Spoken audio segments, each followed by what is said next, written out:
Hey there, Seahawks, it's Miss Adams, and in this video, we're going to talk about analyzing departures from linearity. So we're going to go rather quickly. This is not a topic that is hugely assessed on the AP exam, but in the event that you do see it, I want you to be familiar. So outliers and scatter plots, we've talked about this a little bit, but an outlier is a data point that has a large residual. A leverage point is when the data point has an x value that is far from the mean of the other x values.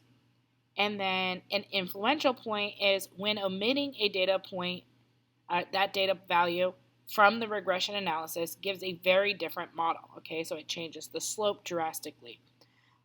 This point is often has also a large x value, so it's also usually a leverage point.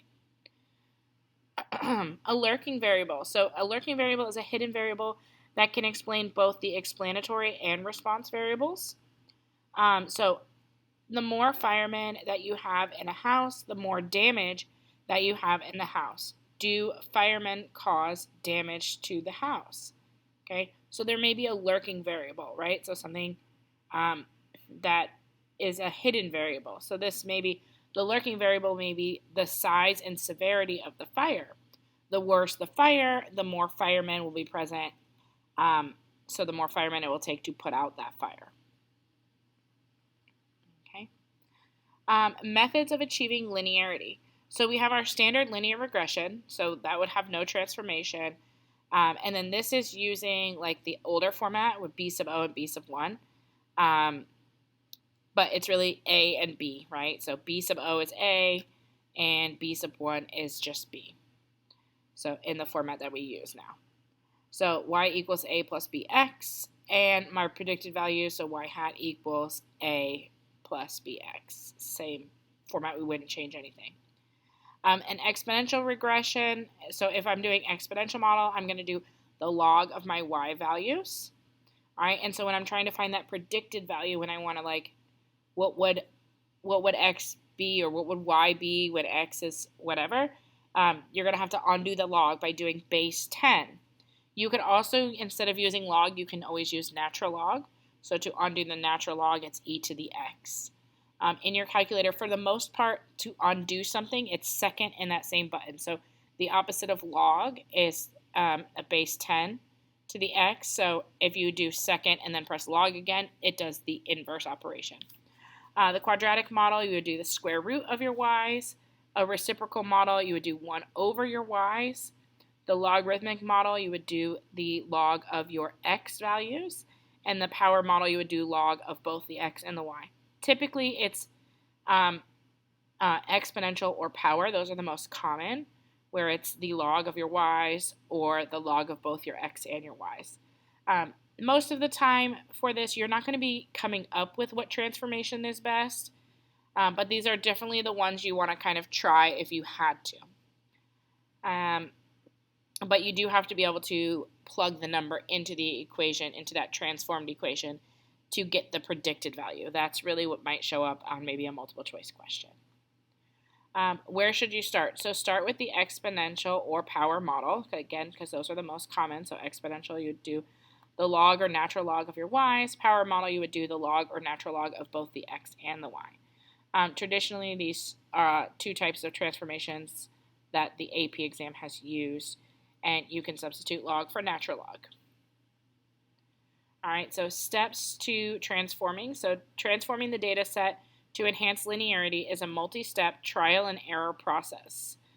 So if you are going to try to find the best model, you're going to construct a standard regression analysis on the raw data. So you put the regular data into list 1, list 2, you do stat calc 8, you do a linear regression, and you look at the scatter plot and then construct a residual plot.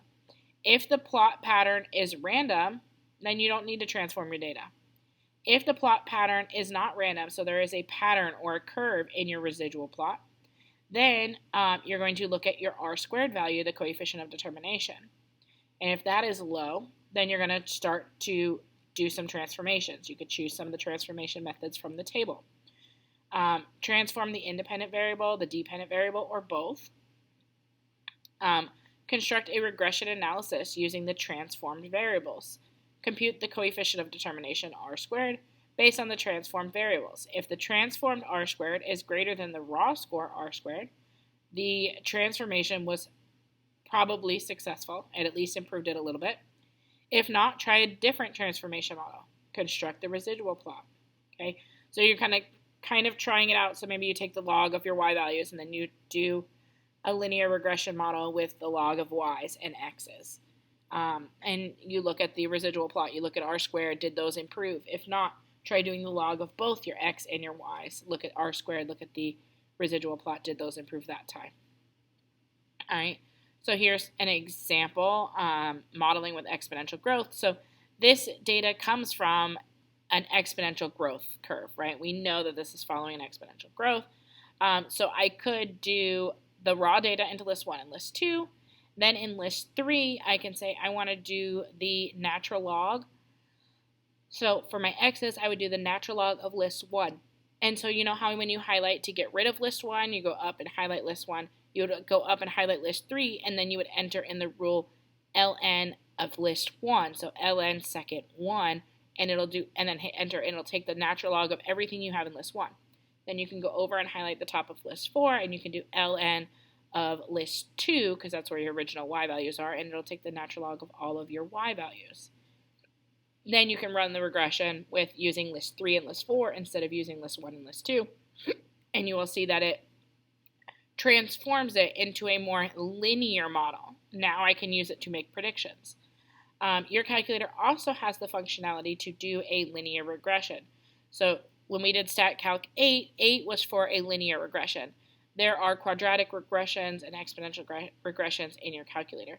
So those are also somewhat of an option, but the majority of the time you'll have the transformed equation and you'll just be figuring out the predicted value using some algebra skills, which we'll practice in class. All right, go Seahawks.